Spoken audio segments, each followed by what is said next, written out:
Maître Linji enseigna ceci.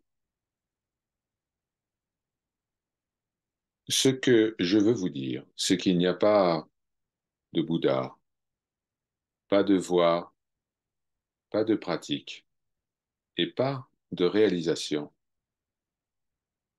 Que recherchez-vous chez les autres? De quoi manquez-vous? Ne soyez pas aveugles. Chers amis, votre essence merveilleuse n'est pas différente de l'essence merveilleuse des maîtres et des bodhisattvas.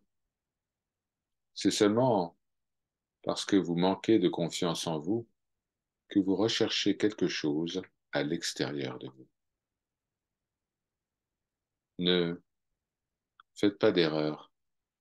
Il n'y a pas de voie en dehors de vous. Il n'y a pas d'objectif à atteindre.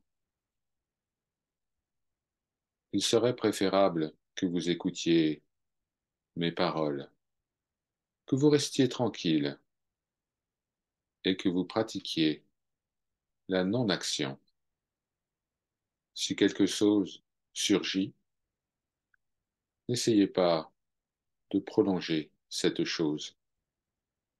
Si quelque chose n'a pas encore surgi, n'essayez pas de faire émerger cela. Cette action est plus valable qu'un pèlerinage de 10 années.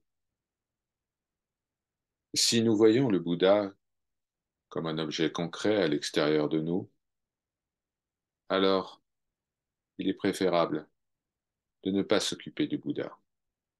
Si nous voyons la voie de réalisation comme un chemin extérieur à nous-mêmes, il est préférable de ne pas emprunter ce chemin. Si nous sommes assis dans le hall de méditation et que nous pensons qu'il nous faut atteindre ceci ou cela, alors c'est mieux de se lever, de sortir du temple et de regarder une feuille d'automne. Il y a plus de chances que nous y voyons le Bouddha.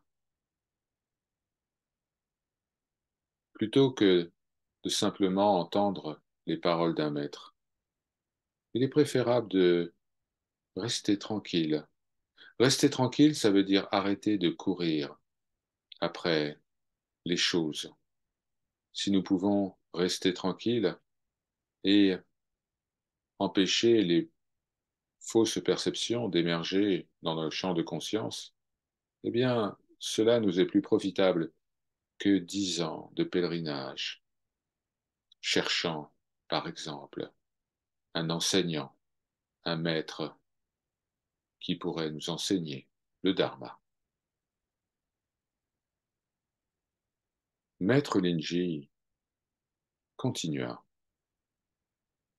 D'après mon expérience, vous n'avez absolument aucune pratique à accomplir. Vivez, vivez au quotidien. Habillez-vous, mangez, jour après jour. Soyez une personne sans objectif.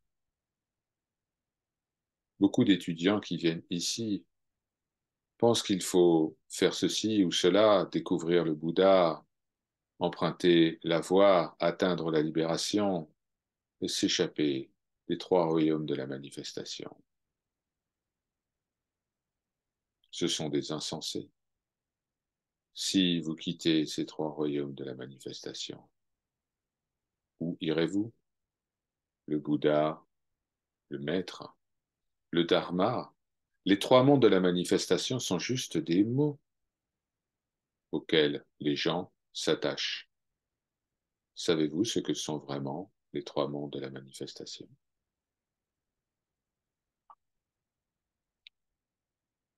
Par leur grâce, Om, Shanti, Shanti, Shanti.